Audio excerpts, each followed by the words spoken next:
Hello दोस्तों, कैसे हो आप सब। आशा करते हैं सभी अच्छे होंगे। आज हम पढ़ने वाले हैं हड़प्पा सभ्यता, जो एनसीईआरटी की बुक से लिया गया है और ये हमारे सिलेबस के अनुसार है। तो चलिए स्टार्ट करते हैं। आप लोग अगर मेरे चैनल पे नए हैं तो प्लीज़ मेरे चैनल को सब्सक्राइब कर लीजिएगा ताकि नोटिफिकेशन आप तक मिलता रहे। तो चलिए स्टार्ट करते हैं। हड़प्पा मुहर सभ्यता। हड़प्पा अथवा सिंधु घाटी सभ्यता। हड़प्पा को क्या कहा जाता है? सिंधु घाटी सभ्यता भी कहा जाता है, जिसमें विशिष्ट पुरावस्तु है, जैसे सेल खड़ी नामक पत्थर से बनाई गई इन मोहरों पर सामान्य रूप से जानवरों के चित्र तथा ऐसी लिपि के चित्र उत्कीर्ण है जिन्हें अभी तक पढ़ा नहीं गया है। फिर भी हमें इस क्षेत्र में उस समय बसे लोगों के जीवन के विषय में उनके द्वारा पीछे छोड़ी गई पुरावस्तु, जैसे उनके आवास, मृतभांड, आभूषण, औजार तथा मोहरों, दूसरे शब्दों में पुरातात्विक साक्ष्यों के माध्यम से बहुत सारी जानकारी मिलती है। तथा यह पुरातात्विक साक्ष्यों के माध्यम से जानकारी तो मिलती है। अब हम देखेंगे कि हम हड़प्पा सभ्यता के विषय में क्या और कैसे जानते हैं। हम यह अन्वेषण करेंगे कि पुरातात्विक साक्ष्यों की व्याख्या कैसे की जाती है और इन व्याख्याओं में कैसे कभी कभी बदलाव आ जाते हैं। निश्चित रूप से इस सभ्यता के कई पहलू आज भी हमारी जानकारी से परे हैं और हो सकता है हमेशा ही ऐसे ही रहें। तो देखते हैं। ये यहाँ पे दिया गया हड़प्पाई एक मुहर है। परिभाषिक शब्द साधन स्थान तथा काल। तो यहाँ पे देखते हैं सिंधु सभ्यता। सिंधु घाटी सभ्यता को हड़प्पा संस्कृति भी कहा जाता है। क्या कहा जाता है? सिंधु घाटी सभ्यता को हड़प्पा संस्कृति भी कहा जाता है। पुरातात्विक संस्कृति शब्द का प्रयोग पूरा वस्तुओं के ऐसे समूह के लिए करते हैं जो एक विशिष्ट शैली के होते हैं और सामान्यतः एक साथ एक विशेष भौगोलिक क्षेत्र तथा कालखंड के संबंध में पाए जाते हैं। हड़प्पा सभ्यता के संदर्भ में इन विशिष्ट पुरावस्तुओं में मोहरे हैं, मनके हैं, बाट है, पत्थर के फलक है और पकी हुई ईंटें सम्मिलित है। ये वस्तुएं अफगानिस्तान, जम्मू, बलूचिस्तान और पाकिस्तान, गुजरात जैसे क्षेत्र में मिले हैं, जो एक दूसरे से लंबी दूरी पर स्थित हैं। इस सभ्यता का नामकरण हड़प्पा नामक स्थान, जहाँ संस्कृति पहली बार खोजी गई, के नाम से किया गया है। इसका काल निर्धारण 2600 और 1900 ईसा के पूर्व के बीच किया गया है। 2600 और 1900। इस क्षेत्र में इस सभ्यता से पहले और बाद में भी संस्कृतियां अस्तित्व में थी, जिन्हें क्रमशः आरंभिक तथा परवर्ती हड़प्पा कहा जाता है। इन संस्कृतियों से हड़प्पा सभ्यता को अलग करने के लिए कभी कभी इसे विकसित हड़प्पा संस्कृति भी कहा जाता है, क्योंकि ये विकसित हो रही है। और यहाँ पे देखते हैं बटें, बाट और फलक के चित्र दिए गए हैं, ये देख सकते हैं।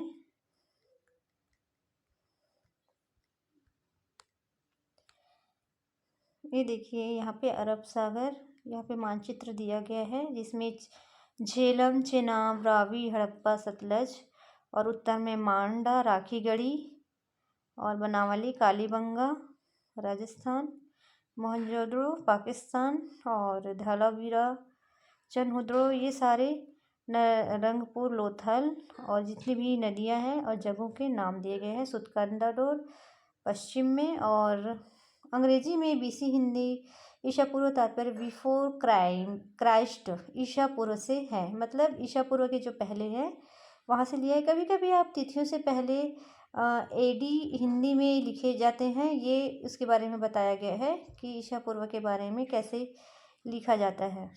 तो आरंभिक तथा विकसित हड़प्पा संस्कृतियाँ, जैसे यहाँ पे दिया है पहले का। तो आरंभ देखते हैं।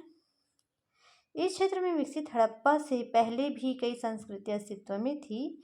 ये संस्कृति अपने विशिष्ट मृत भाण शैली से संबंध थी तथा इनके संदर्भ में हमें कृषि, पशुपालन तथा कुछ शिल्पकारी के साक्ष्य भी मिले हैं। इसमें बस्तियां आमतौर पर छोटी होती थी। यहाँ पे देख सकते हैं कि कृषि हो गया, पशुपालन और तथा कुछ शिल्पकारी के साक्ष्य भी मिलते हैं। किसमें? हड़प्पा सभ्यता में। बस्तियां आमतौर पर छोटी थी। बस्तियां क्या थी? आमतौर पर छोटी थी और इनमें बड़े आकार की संरचनाएं लगभग ना के बराबर थी। कुछ स्थानों पर बड़े पैमाने पर इलाकों में जलाए जाने के संकेतों तथा कुछ अन्य स्थलों के त्याग किए जाने के ऐसा प्रतीत होता है कि आरंभिक हड़प्पा तथा हड़प्पा सभ्यता के बीच क्रम भंग था। आरंभिक हड़प्पा और हड़प्पा के बीच निर्वाह के तरीके कैसे थे, देखते हैं। आपने मानचित्रों में देखा होगा कि विकसित हड़प्पा संस्कृति कुछ ऐसे स्थानों पर पनपी जहां पहले आरंभिक हड़प्पा संस्कृतियां अस्तित्व में थी। इन संस्कृतियों में कई तत्व जिनमें निर्माण के तरीके समान थे, जैसे हड़प्पा सभ्यता के निवासी कई प्रकार के पेड़ पौधों के प्राप्त उत्पाद और जानवरों जिनमें मछली भी शामिल है, यहाँ से प्राप्त भोजन भी करते थे। जल, अनाज के दाने, बीजों की खोज, पुरातात्विक आहार संबंधी आदत के विषय में भी जानकारी प्राप्त करने में सफल हो पाए हैं। इनका अध्ययन पूरा वनस्पति करते हैं, जो प्राचीन वनस्पति के अध्ययन के विशेषज्ञ होते हैं। हड़प्पा स्थलों में मिले अनाज के दानों में गेहूं, जौ, दाल, सफ़ेद चना तथा तिल शामिल है। इसमें सबसे महत्वपूर्ण क्या है? गेहूं, जौ, दाल भी मिले हैं, सफ़ेद चने भी मिले हैं और तिल भी शामिल है। बाजरे के दाने गुजरात के स्थलों में प्राप्त हुए हैं। गुजरात के स्थलों पे क्या हुए हैं? बाजरे के दाने प्राप्त हुए हैं। चावल के दाने अपेक्षाकृत कम पाए गए हैं। हड़प्पा स्थलों में मिली जानवरों की हड्डियां में मवेशियां, गाय जो है वो, भेड़ है, बकरी है, भैंस है तथा सुअर की हड्डियां शामिल है। हड़प्पा स्थलों में पूरा प्राणी विज्ञानियों ने अथवा जीव पुरातात्विकों द्वारा किए गए अध्ययन से संकेत मिलता है कि ये सभी जानवर पालतू थे। जंगली प्रांतियों में जंगली प्रजाति जैसे वारह को क्या कहा जाता है? सुअर। एनसीईआरटी पढ़ने का यही एक फ़ायदा होता है, क्योंकि इसमें बहुत सारी चीज़ें हमको मालूम नहीं रहती, उन एनसीईआरटी के बुक से पता चल जाता है। तो रहा मतलब क्या होता है? सुअर, हिरण तथा घड़ियाल की हड्डियां भी मिली है। किस किस की हड्डियां मिली हैं? सुअर की, हिरण की, घड़ियाल की। अगर सुअर की जगह वारह आ गया तो हमको समझ में नहीं आएगा, इसलिए यहाँ पे ब्रैकेट पे दे दिया है सुअर। तो इसको याद रखिएगा। हम यह नहीं जान पाए हैं कि हड़प्पा निवासी स्वयं इन जानवरों का शिकार करते थे। ये तो पता ही नहीं था कि इनके निवासी थे, शिकार करते थे, अथवा अन्य आखेटक समुदाय से इनका मांस प्राप्त करते थे। मछली तथा पक्षियों की हड्डी भी मिली है। कृषि प्रौद्योगिकी कैसी थी यहाँ की, देखते हैं। यहाँ पे देखिए मानचित्र, अरब सागर है गया, ये सिसवल, सिंध, कोडदीजी। यहाँ पे देखते हैं कृषि प्रौद्योगिकी का क्या है यहाँ पे। हालांकि अनाज के दानों से कृषि के संकेत मिलते हैं, पर वास्तविक कृषि विधियों के विषय में स्पष्ट जानकारी मिलना कठिन है। क्या जुते हुए खेतों में बीजों के छिड़काव किया जाता था? मोहरों पर किए गए रेखांकन तथा मृमूर्तियाँ यह इंगित करती हैं कि विषव के विषय में जानकारी थी, और इस आधार पर पुरातात्विक यह मानते हैं कि खेत जोतने के लिए बैलों का प्रयोग होता था। बैलों यहाँ पे पहले से ही थे। और देखते हैं कि चोलिस्तान के कई स्थानों और बनावली हरियाणा, बनावली कहाँ पे है? बनावली है हरियाणा में, याद रखिएगा बनावली कहाँ पे है? हरियाणा में। तो यहाँ पे दिया है चोलिस्तान के कई स्थान, यह स्थान का नाम है, जो मिट्टी से बने हल के प्रतिरूप मिले हैं। इनके अतिरिक्त कहाँ? बनावली हरियाणा में मिट्टी से बने हल मिले हैं। तो पुरातात्विक विदों से कालीबंगन कहाँ है? कालीबंगन कहाँ है? राजस्थान में है, नामक स्थान पर जूते हुए खेत के साक्ष्य मिले हैं। कालीबंगन में क्या मिले हैं? जूते हुए खेत। और बनावली में मिट्टी के बने हल, और कालीबंगन में जो राजस्थान में है वहाँ जूते हुए खेत का साक्ष्य मिला है, जो आरंभिक हड़प्पा स्तरों से संबंध है। ये पॉइंट याद रखिएगा, बहुत इंपॉर्टेंट है।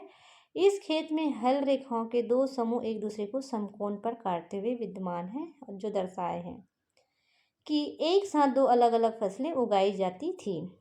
मतलब एक साथ वहाँ पे धान बो दिए तो मक्का की भी फसल उगा दी गई, इस टाइप से। पुरातात्विक विदों ने फसलों की कटाई के लिए प्रयुक्त औजारों पहचानने का प्रयास भी किया है। यहाँ पे देखते हैं, क्या हड़प्पा सभ्यता के लोग लकड़ी के हत्थों से बिठाए गए पत्थर के फलकों का प्रयोग करते थे या फिर वे धातु के औजारों का प्रयोग करते थे। अधिकांश हड़प्पा स्थल अर्ध शुक्ल क्षेत्रों में स्थित है। क्या है? अधिकांश जो हड़प्पा स्थल है वह शुष्क क्षेत्रों में स्थित है जहां संभवतः कृषि के लिए सिंचाई की आवश्यकता पड़ती होगी। अफगानिस्तान में सोतीगई नामक हड़प्पा स्थल में नहरों के कुछ अवशेष मिले हैं। क्या मिले हैं? अफगानिस्तान में हड़प्पा स्थल में नहरें के अवशेष मिले हैं, परंतु पंजाब और सिंध में नहीं है। ऐसा संभव है कि प्राचीन नहरें बहुत पहले ही गाद से भर गई थी। ऐसा भी हो सकता है कि कुओं से प्राप्त पानी का प्रयोग सिंचाई के लिए किया जाता हो। इसके अतिरिक्त धौलावीरा कहाँ पे है? धौलावीरा गुजरात पे है। जो इसमें धौलावीरा में जलाशयों का प्रयोग कृषि के लिए किया गया था। तो धौलावीरा में याद रखिएगा आप, धौलावीरा है गुजरात में, वहाँ मिले हैं जलाशय का प्रयोग। जलाशय का प्रयोग सबसे ज़्यादा कहाँ है? धौलावीरा में। कृषि के लिए जल के संचयन हेतु वहाँ पे धौलावीरा में एक ऐसा वो कुएं जैसा मतलब गड्ढा ऐसा बना लिए जाते थे और उसमें पानी को सिंचित करके रखते थे कृषि की सिंचाई के लिए। तो याद रखिएगा धौलावीरा क्या है? गुजरात में। आइए देखते हैं आगे। यहाँ पे देखिए एक औजार है, ये देखिए धातु के औजार है। ये फसल कटाई के लिए लगता रहा होगा। यहाँ देखते हैं पूरा वस्तु की पहचान कैसे की जाती है। जैसे भोजन तैयार करने की प्रक्रिया में अनाज पीसने के यंत्र तथा उन्हें आपस में मिलाने, मिश्रण करने और पकाने के बर्तनों की आवश्यकता थी। इन सभी को पत्थर, धातु तथा मिट्टी से बनाया जाता था। यहाँ एक महत्वपूर्ण हड़प्पा स्थल मोहनजोदड़ो में हुए उत्खननों पर सबसे आरंभिक रिपोर्ट में से एक से कुछ उदाहरण दिए जाते हैं।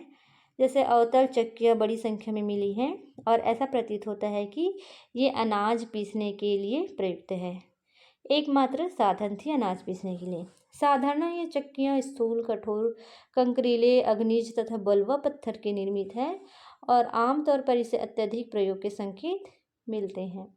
चूँकि इन चक्कियों के तल सामान्य उत्तल है, निश्चित रूप से इन्हें जमीन में अथवा मिट्टी में जमा कर रखा जाता होगा जिससे इन्हें हिलने से रोका जा सके।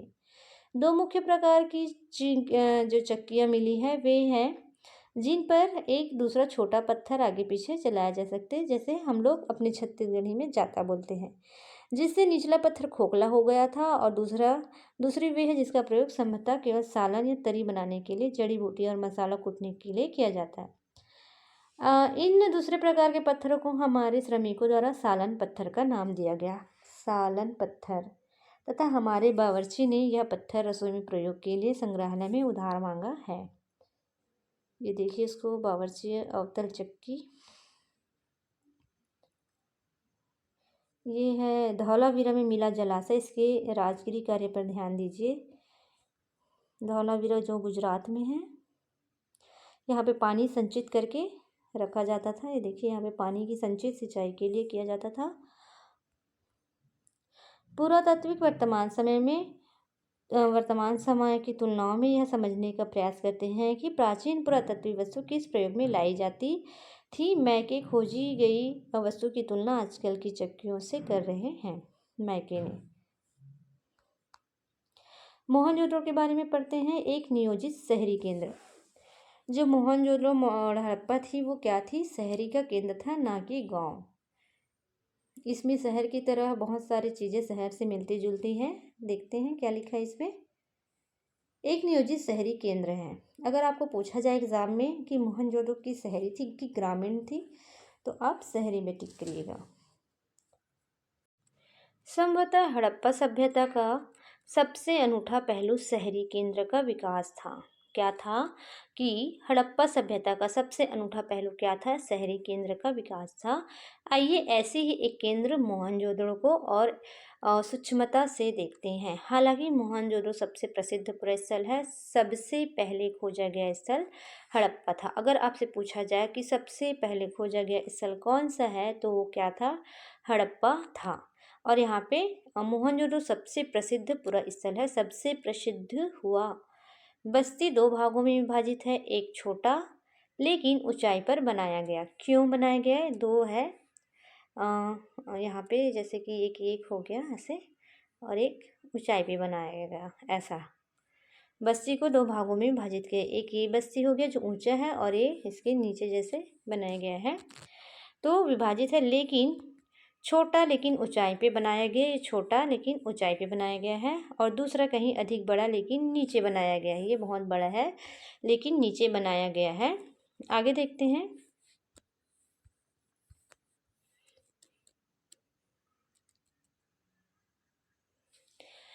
हाँ, और एक चीज़ और बता दूं, जो मैं डायग्राम बनाई थी एक समझाने के लिए है। इसको दुर्ग टीला कहा जाता है। यहाँ पे घेराबंदी अच्छे से बनाए गए थे ताकि बाहरी दुश्मनी नहीं ना आ पाए, और राजा महाराजा जो बड़े लोग थे वो यहीं पे रहते थे। इसको दुर्ग के नाम से जाना जाता था, दुर्ग टीला। और यहाँ पे जो बड़ी वाली थी जो नीचे में थी, वो मतलब जो मामूली व्यक्ति थे, उन लोग यहाँ पे जीवन यापन करते थे। तो यहाँ पे ये बोल रहा है निचला शहर दुर्ग से किस प्रकार भिन्न था। तो यहाँ पे दिया गया है दुर्ग से नीचे में स्तर में था और आकार में काफ़ी बड़ा था। चलिए आगे देखते हैं। यहाँ पे पुरातात्विदों ने निचला शहर, ये देखिए दुर्गाभूषण खाई, यहाँ पे ये है, ये दुर्ग है, ये दुर्ग टीला है, और ये बड़ा सा क्षेत्र है जो नीचे था वही है।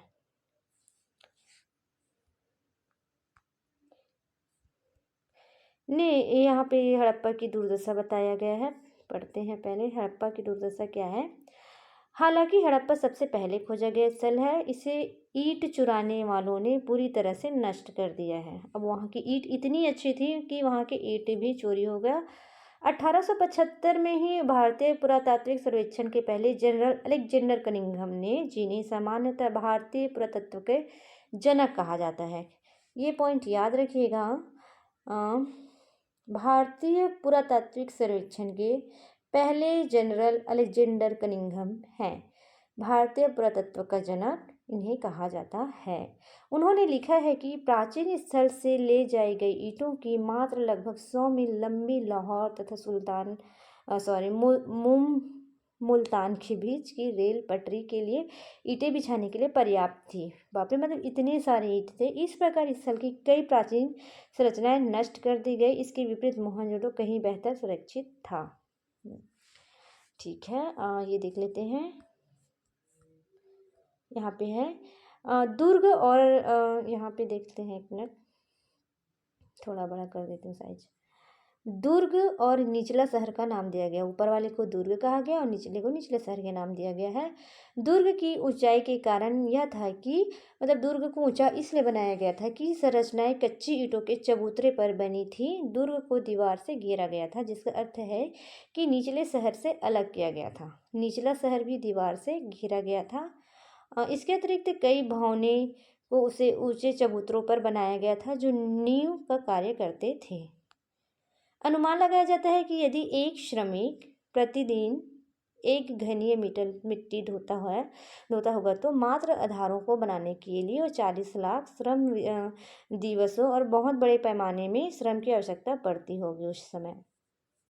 अब कुछ और देखिए। एक बार चबूतरों के यथास्थान बनाने के बाद शहर का सारा भवन निर्माण कार्य चबूतरों पर एक निश्चित क्षेत्र तक सीमित था। इसलिए ऐसा प्रतीत होता है कि पहले बस्ती का नियोजन किया गया था और फिर उनके अनुसार कार्य किया गया था। नियोजन के अन्य लक्षण में ईंट शामिल है, जो भले ही धूप में सुखाकर या फिर भट्ठी में पकाकर बनाई गई हो, एक निश्चित अनुपात की होती थी, जहां लंबाई और चौड़ाई ऊंचाई क्रमशः 4 गुनी और 2 गुनी थी। इस प्रकार की ईंटें सभी हड़प्पा बस्तियों में प्रयोग में लाई गई थी। अब नालों का निर्माण देखते हैं। यहाँ पे मोहनजोदड़ो की एक नाली और इससे विशाल प्रवेशद्वार को देख लेते हैं। यहाँ पे कौन खड़े हुए हैं? मेरे ख्याल से कनिंघम होंगे। आगे देखते हैं। नालों का निर्माण में क्या था? हड़प्पा शहरों की सबसे अनूठी विशेषताओं में से एक ध्यानपूर्वक नियोजन जल निकास प्रणाली थी। जैसे अभी शहरों में जल को निकालने के लिए नाली बनाए गए थे, तो उस टाइम भी हड़प्पा में नाली निकास की प्रचलित थी। यदि आप निचले शहर के नक्शे को देखें तो आप यह जान पाएंगे कि सड़कों तथा नालियों को लगभग एक ग्रिड पद्धति में बनाया गया था। उनको क्या ग्रिड पद्धति क्या रहते हैं? 90 अंश के कोण पे, मतलब समकोण ग्रिड पद्धति के नाम से बनाया गया था। ये एक दूसरे को समकोण यहाँ पे दिया गया है, समकोण पर काटती थी। इसी को क्या कहा जाता है? ग्रिड पद्धति कहा जाता है। याद रखिएगा, समकोण को क्या कहा जाता है? ग्रिड पद्धति अपनाई गई थी। और ऐसा प्रतीत होता है कि पहले नालियों के साथ गलियों को भी बनाया गया था और फिर अगल बगल आवासों का भी निर्माण किया गया था। आप सोच सकते हैं, जब शहरीकरण है तो यहाँ पे जैसे शहर है वैसे ही इनका निर्माण हुआ होगा। यदि घरों के गंदे पानी को गलियों की नालियों से जोड़ना था तो प्रत्येक घर में कम से कम एक दीवार का जो गली से सटा होना आवश्यक था। दुर्ग में पड़ते हैं, दुर्ग में पता है ठीक टीला जो ऊपर था। हालांकि अधिकांश हड़प्पा बस्तियों में, मतलब सॉरी टीला बोल दी, बस्तियां हैं। हालांकि अधिकांश हड़प्पा बस्तियों में एक छोटा ऊंचा पश्चिम तथा एक बड़ा लेकिन निचला पूर्वी भाग में था। जो छोटा था, जो ऊपर में था, वो पश्चिम साइड में था, और लेकिन जो बड़ा था वो कहाँ था? पूर्वी भाग में था। पर इस नियोजन में विविधताएं भी है। धौलावीरा तथा लोथल, गुजरात जैसे स्थानों पर पूरी बस्ती किलेबंद थी तथा शहर के कई हिस्से भी दीवारों से घेर कर अलग किए गए थे। लोथल में दुर्ग दीवार से घेरा तो नहीं था, पर कुछ ऊंचाई पर बनाया गया था लोथल। गृह स्थापत्य देखते हैं। मोहनजोदड़ो का निचला शहर आवासीय भवनों के उदाहरण प्रस्तुत करता है। इनमें से कई आंगन पर केंद्रित थे, मतलब आंगन भी बनाए जाते थे जिसके चारों ओर कमरे बने होते थे। मतलब पुराने ज़माने के लोग कैसे करते थे? ये बड़ा सा आंगन रहता है और उसके चारों ओर कमरे ही कमरे रहते थे। पुराने ज़माने में इस टाइप का घर था। आंगन खाना पकाने के लिए कटाई करने जैसी गतिविधि केंद्र था, खासतौर पर गर्म शुष्क मौसम में। यह एक अन्य रोचक पहलू लोगों द्वारा अपनी एकाग्रता को दिया जाने वाला महत्व था। भूमि तल पर बनी दीवारों में खिड़कियां नहीं हैं। इनके अतिरिक्त मुख्य द्वार से आंतरिक भाग अथवा आंगन का सीधा अवलोकन नहीं होता है। हर घर ईंटों के फर्श से बना एक स्नानगार होता था जिसकी नालियां दीवार के माध्यम से सड़क की नालियों से जुड़ी हुई थी। कुछ घरों में दूसरे तल या छत पर जाने हेतु बनाई गई सीढ़ियों के अवशेष मिले हैं। कई आवासों में कुएं थे। अधिकांश एक ऐसे कक्ष में बनाए गए थे जिन्हें बाहर से आया जा सकता था और जिनका प्रयोग सामान्यतः राहगीरों द्वारा किया जाता था। विद्वानों ने अनुमान लगाया है कि मोहनजोदड़ो में कुएं की कुल संख्या लगभग 700 थी। याद रख लेते हैं, मोहनजोदड़ो में कुओं की संख्या कितनी थी? 700 थी। देखिए यहाँ पे मानचित्र पे दिया गया है और ये एक नदियों के विषय में मैके ने लिखा है कि किस टाइप से वहाँ पे कौन सी कच्ची ईंटों, कहाँ से पक्की ईंटों का क्या बनाया गया है, ये इनके बारे में बताया गया है। मोहनजोदड़ो में एक बड़े आवास का समेत आरेखन है, जैसे कुआं था। यहाँ पे चित्र में देख लेते हैं, दुर्ग का नक्शा है ये मार्शल द्वारा खोदी गई गहरी खाई, विशाल आंगन, पुरातत्व स्थल, व्हीलर द्वारा खोदी गई गहरी खाई, ये सब नक्शे के माध्यम से बताया गया है। दुर्ग पर हमें ऐसी संरचनाओं के साक्ष्य मिलते हैं जिनके प्रयोग संभवतः विशिष्ट सार्वजनिक प्रयोजनों के लिए किया जाता था। इनमें एक माल गोदाम एक ऐसी विशाल संरचना है जिसके ईंटों से बने केवल निचले हिस्से शेष है, जबकि ऊपरी हिस्से संभवतः लकड़ी से बने थे, बहुत पहले ही नष्ट हो गए थे। और विशाल स्नानघर सम्मिलित है। विशाल स्नानघर आंगन में बना एक आयताकार जलाशय है जो चारों ओर एक गलियारे से घिरा हुआ है। जलाशय के तल तक जाने के लिए इनके उत्तरी और दक्षिण भाग में 2 सीढ़ियां बनी थी। जलाशय कहाँ बनी थी? उत्तर और दक्षिण में। जलाशय के किनारे पर ईंटों को जमाकर जिप्सम के गारे का प्रयोग इसे जलबंद किया गया था। इसके तीनों ओर कक्ष बने हुए थे, जिनमें से एक में एक बड़ा कुआं था। जलाशय से पानी एक बड़े नाले में बह जाता था। इसके उत्तर में एक गली के दूसरे ओर एक अपेक्षाकृत छोटी संरचना थी, जिसमें 8 स्नानघर बनाए गए थे। एक गलियारे के दोनों ओर 4-4 स्नानघर बने थे। प्रत्येक स्नानघर में नलियां गलियारे के साथ साथ बने एक नाले में मिलती थी। इस रचना का अनोखापन तथा दुर्ग क्षेत्र में कई विशेष रचनाओं के साथ इनके मिलने से इस बात का स्पष्ट संकेत मिलता है कि इसका प्रयोग किसी प्रकार का विशेष अनुष्ठानिक स्नान के लिए किया जाता था। क्या दुर्ग पर माल गोदाम तथा स्नानघर के अतिरिक्त अन्य संरचनाएं भी हैं? देखते हैं। सामाजिक विभिन्नताओं का अवलोकन। शवाधान क्या है? पुरातात्विक विदों से यह जानने के लिए कि क्या किसी संस्कृति विशेष में रहने वाले लोगों के बीच सामाजिक तथा आर्थिक विभिन्नताएं थी। सामान्यतः कई विधियों का प्रयोग करते हैं। इन्हीं विधियों में से एक सावधानों का अध्ययन है। आप संभवतः मिस्र के विशाल पिरामिड, जिसमें से कुछ हड़प्पा सभ्यता के समकालीन थे। यहाँ पे देखते हैं मिस्र क्या थी, हड़प्पा सभ्यता की समकालीन थी। मिस्र विशाल पिरामिड, जिसमें कुछ हड़प्पा सभ्यता के समकालीन से परिचित है। इनमें कई पिरामिड राजकीय सावधान थे, जहाँ बहुत बड़ी मात्रा में धन संपत्ति दफनाई गई थी। ठीक है। हड़प्पा स्थलों से मिले सावधानों से आमतौर पर मृतकों को गर्तों में दफनाया गया था। हड़प्पा स्थल में क्या मिले हैं? शवों को जैसे मृतकों के गर्तों में दफनाया गया था। कभी कभी सावधान गर्त की बनावट एक दूसरे से भिन्न होती थी। कुछ स्थानों पर गर्त की सतहों पर ईंटों की चिकनाई की गई थी। क्या ये विविधताएं सामाजिक विभिन्नता की ओर संकेत करती है? कहना कठिन है। कुछ कब्रों में मृत भांड तथा आभूषण मिले हैं, जो सामान्यतः एक ऐसी मान्यता की ओर संकेत करते हैं जिनके अनुसार इन वस्तुओं का प्रत्यारोपण प्रयोग किया जा सकता था। पुरुषों और महिलाओं दोनों के सावधानों के आभूषण मिले हैं। 1980 के दशक के मध्य में हड़प्पा के कब्रिस्तान में हुए उत्खननों में एक पुरुष की खोपड़ी के समीप शंख की 3 छल्ले जैस्पर, एक प्रकार का उपरत्न, मतलब रत्न के जैसा, मनके तथा सैकड़ों की संख्या में सूक्ष्म मनकों से बना एक आभूषण मिला था, जो कहीं कहीं पर मृतकों के तांबे के दर्पणों के साथ दफनाया गया था। परंतु कुल मिलाकर ऐसा लगता है कि हड़प्पा सभ्यता के निवासियों का मृतकों के साथ बहुमूल्य वस्तु दफनाए में विश्वास नहीं थे। ये देखते हैं विलासिता की वस्तुओं की खोज, और ये देख लेते हैं और क्या क्या इसमें चित्र दिए गए हैं। ये देखिए तवा जैसे ये दिख रहा है, कुछ रोटी बना के गए, एक तांबे का, एक दर्पण, सॉरी ये दर्पण है। पहले फयांस से बना एक पात्र है।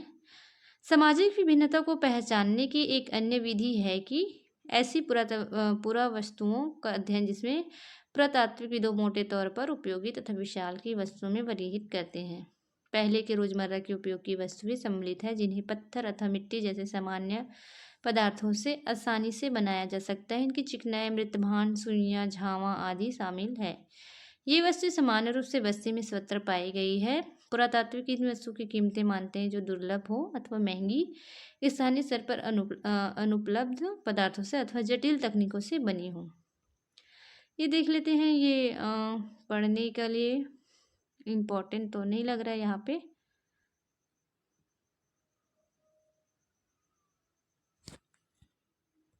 शिल्प उत्पादन के विषय में, मतलब इसमें चंद मुद्रों को चित्रित कीजिए। यह मोहनजोदड़ो की तुलना में एक बहुत छोटी बस्ती है। कौन? चंदहुदड़ो, जो लगभग पूरे तरह से शिल्प उत्पादन में संलग्न थी। शिल्प उत्पादन कहाँ थे? तो शिल्प उत्पादन चंदहुदड़ो में पाई गई है। शिल्प कार्यों में मनके बनाना, शंख की कटाई करना, धातु मुहर निर्माण, बाड़ बनाना और लिपस्टिक, चूड़ियाँ, इन यह सब कहाँ मिले थे? चंदहुदड़ो में मिले थे। मनके के निर्माण में प्रयुक्त पदार्थ में उल्लेखनीय है सुंदर लाल रंग का कार्नेलियन, जैस्पर, स्फटिक, क्वार्ट्ज तथा सेल खड़ी जैसे पत्थर, तांबा, कांसा तथा सोने जैसी धातुएं और शंख, फयांस और पकी ईंटें सभी का प्रयोग मनके बनाने में होता था। कुछ मन के 2 या उससे अधिक पत्थरों को आपस में जोड़कर बनाए जाते थे। सोने के टोप वाले पत्थर होते थे, जैसे चक्राकार, बेलनाकार, गोलाकार, ये सब दिया है। ये मन के हैं लाल मृत भांड जो बोलते हैं।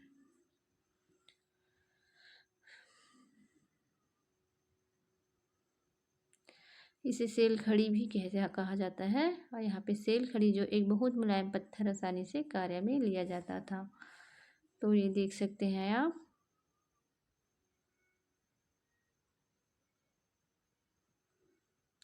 उत्पादन केंद्रों की पहचान।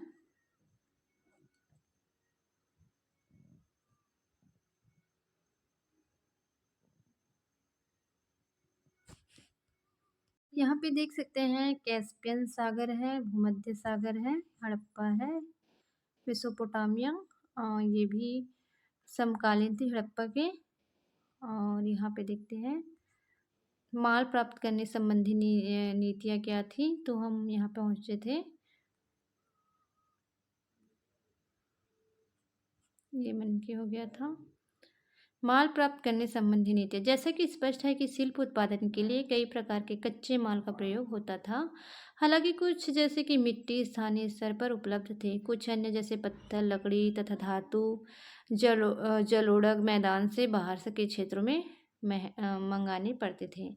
बैलगाड़ी की मिट्टी से बने खिलौने के प्रतिरूप संकेत करते हैं यह सामना तथा लोगों के लिए स्थल, यह सब उतने जरूरी नहीं है। जो हमारे सिलेबस के अनुसार जो इम्पोर्टेंट है मैं उसको बताई हूँ और देख लेती हूँ कौन कौन से इम्पोर्टेंट है। यहाँ पे उपमहाद्वीप तथा उनके आगे आने वाले माल, जैसे हड़प्पावासी शिल्प उत्पादन हेतु माल प्राप्त करने के लिए कई तरीके अपनाते थे। उदाहरण के लिए नागेश्वर और बालाकोट में जहाँ शंख आसानी से उपलब्ध था, बस्तियाँ स्थापित की।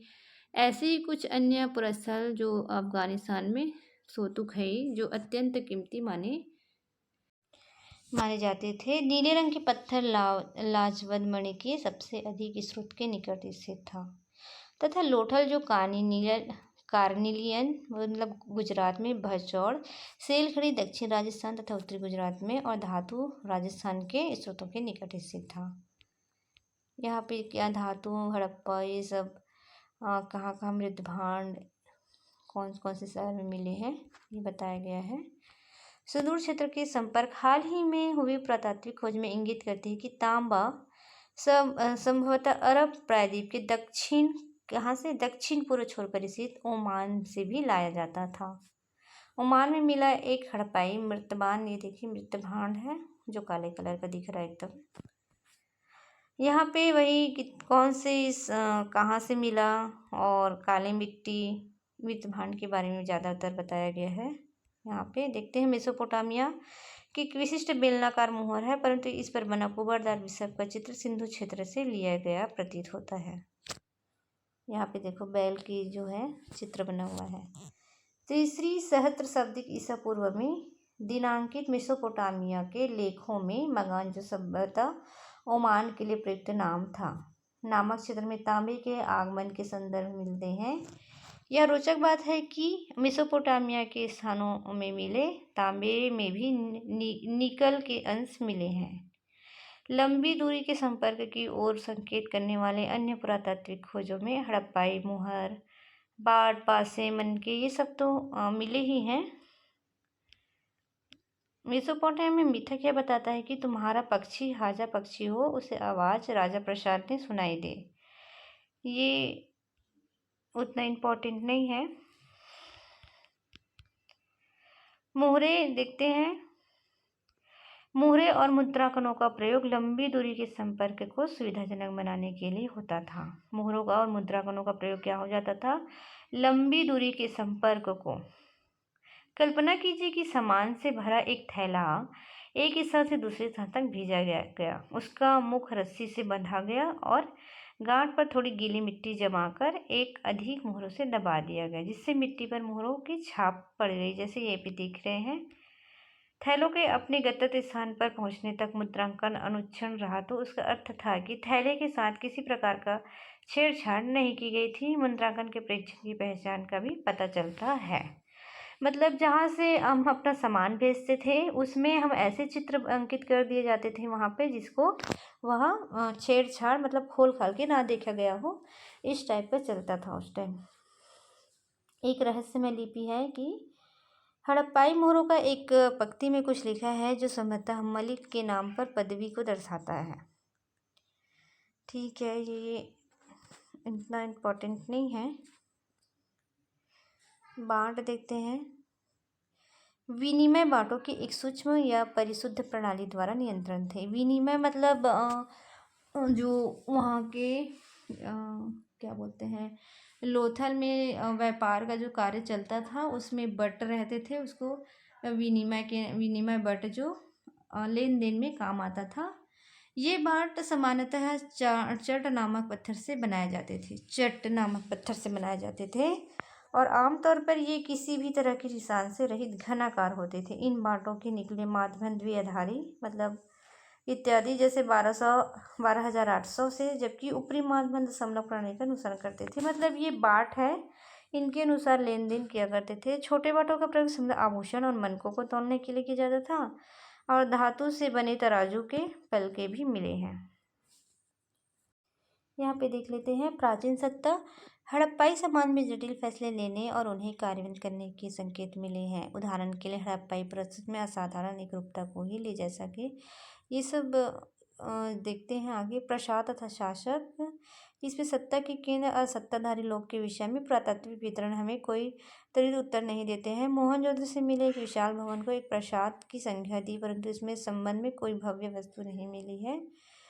इसमें पुरोहित राजा की संज्ञा दी गई है और नाम क्या प्रचलित है, इसमें भी उतना इम्पोर्टेंट नहीं है। देखिए ये इम्पोर्टेंट है, सभ्यता का अंत कैसे हुआ। तो ऐसे साक्ष्य मिले जिनके अनुसार 1800 ईसा पूर्व तक चेलिस्तान जैसे क्षेत्रों में अधिकांश विकसित हड़प्पा स्थलों को त्याग दिया गया था। इसके साथ ही गुजरात, हरियाणा तथा पश्चिमी उत्तर प्रदेश की नई बस्तियों में आबादी बढ़ने लगी थी, मतलब जनसंख्या बढ़ने लगी थी। ऐसा लगता है कि उत्तर हड़प्पा के क्षेत्र में 1900 ईसा पूर्व के बाद भी अस्तित्व में रहे। कुछ चुने हुए हड़प्पा स्थलों में भौतिक संस्कृति में बदलाव आया, जैसे सभ्यता की विशिष्ट पुरावस्तुओं, बाटों, मुहर विशिष्ट बन के समाप्त हो जाना। लेखन, लंबी दूरी का व्यापार, शिल्प विशेषज्ञ भी समाप्त हो गई। सामान्य थोड़ी वस्तु के निर्माण के लिए थोड़ा ही माल प्रयोग में लाया जाता था। आवास निर्माण की तकनीक का ह्रास हुआ और सार्वजनिक संरचनाओं का निर्माण अब बंद हो गया। कुल मिलाकर पुरावस्तुएं तथा बस्तियां इन सांस्कृतिक में ग्रामीण जीवन शैली की ओर संकेत करती है। मतलब हड़प्पा सभ्यता के बाद जो आए हैं वैदिक सभ्यता, वो ग्रामीण सभ्यता की ओर जाने लगी। इन संस्कृतियों को उत्तर हड़प्पा अथवा अनुवर्ती संस्कृतियाँ कहा गया। यह परिवर्तन कैसे हुआ? इनमें जलवायु परिवर्तन के कारण समाप्त होने ऐसा बोला जाता है, आर्यों के आक्रमण से या फिर भूकंप आने से। तो वनों की कटाई, अत्यधिक बाढ़, देखिए बाढ़ आना, नदियों का सूख जाना और मार्ग बदल लेना, भूमि का अत्यधिक उपयोग सम्मिलित है। इसमें कुछ कारण कुछ बस्तियों के संदर्भ में तो सही हो सकते हैं, परंतु पूरी सभ्यता के पतन की व्याख्या नहीं कर सकते। तो यहाँ पे बता सकते हैं कि सभ्यता का अंत यही सब कारणों से माना जाता है। एक आक्रमण के साक्ष्य,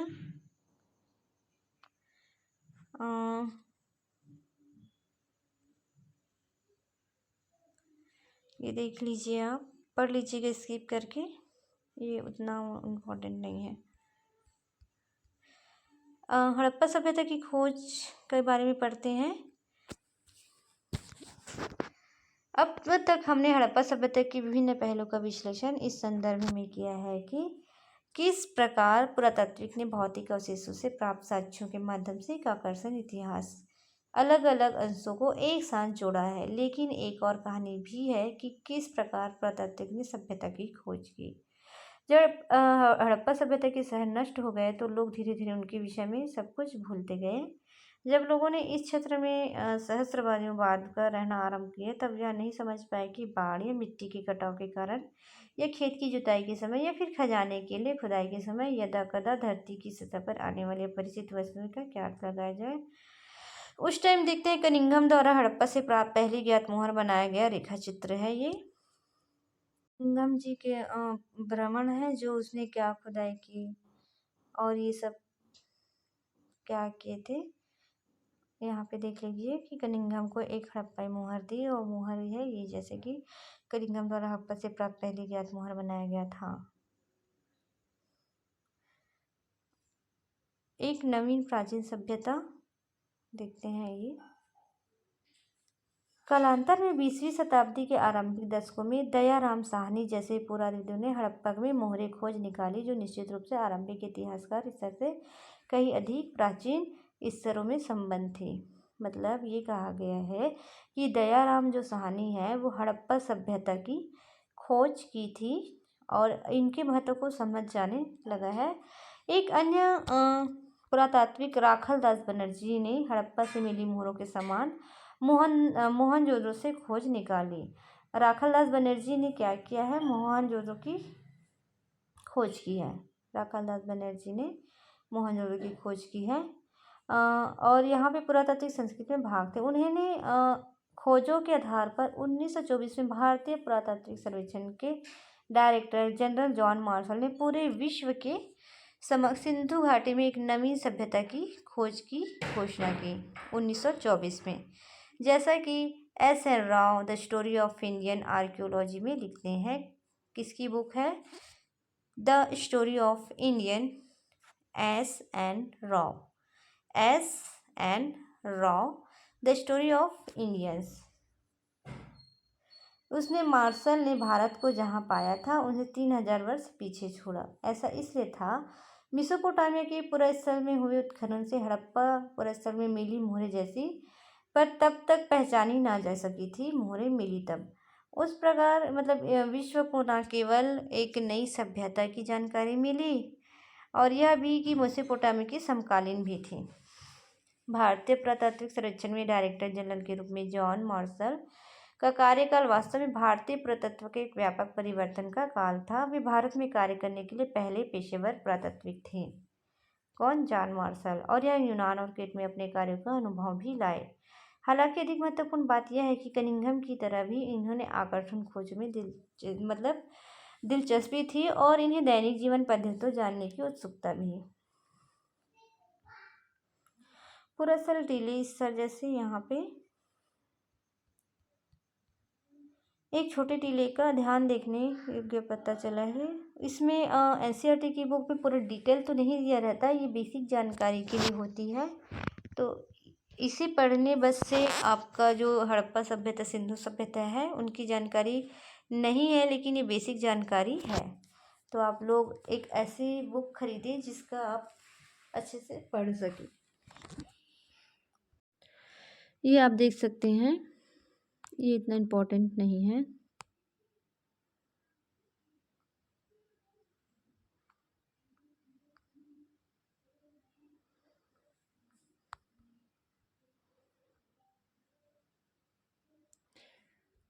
ये बताया गया है पुरातात्विक व्याख्यान की समस्या संभवतः सबसे अधिक धार्मिक प्रथाओं के पुनर्निर्माण के प्रयासों में सामने आई है।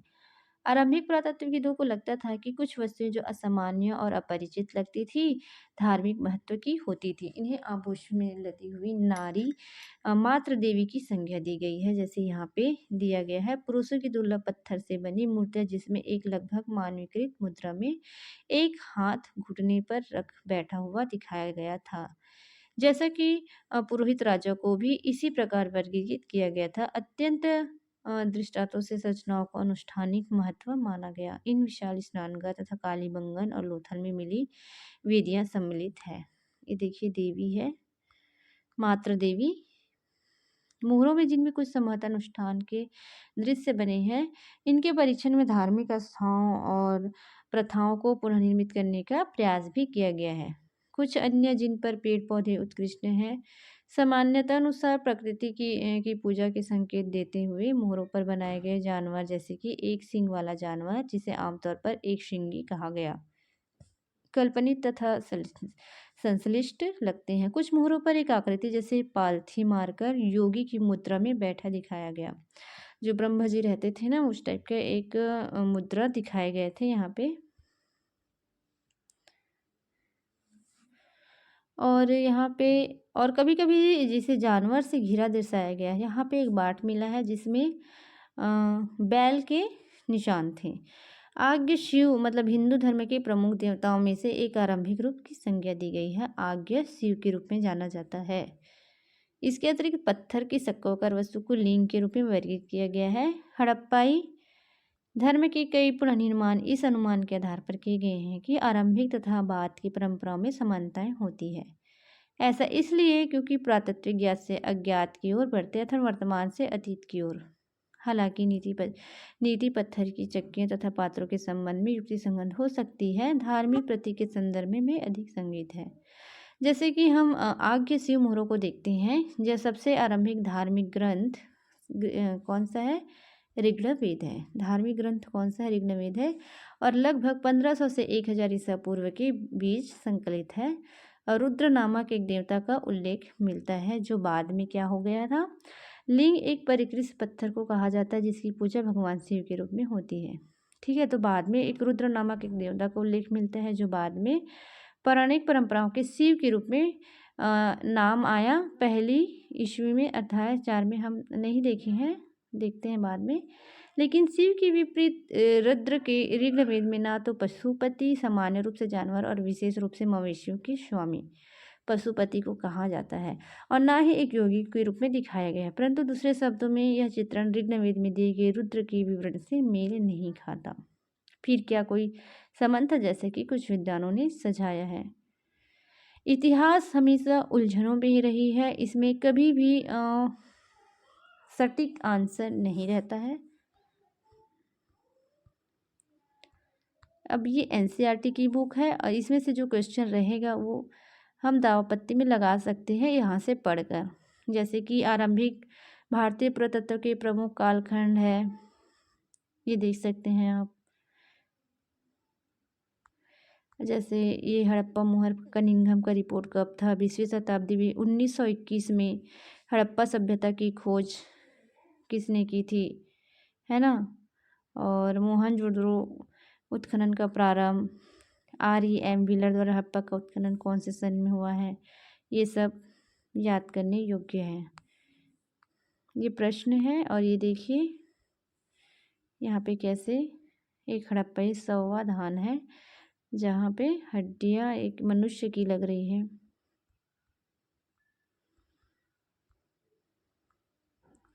यहाँ पे एक क्वेश्चन है तो आप स्किप करके भी पढ़ सकते हैं इसको और इसमें से इम्पोर्टेंट क्वेश्चन निकाल सकते हैं।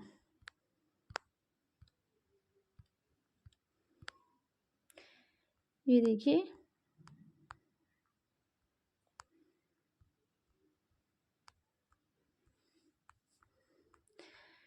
अगर आपको मेरा वीडियो अच्छा लगा होगा तो प्लीज़ मेरे वीडियो को सब्सक्राइब कर दीजिए, लाइक कर दीजिएगा ताकि आपको नोटिफिकेशन मिलती रहे। और बेसिक जानकारी के लिए सबसे पहले एनसीईआरटी की बुक पढ़नी चाहिए ताकि बात का जो है वो समझ में आ सके अन्य बुक वगैरह से। तो चलिए मिलते हैं नेक्स्ट वीडियो पे, तब तक के लिए गुड बाय।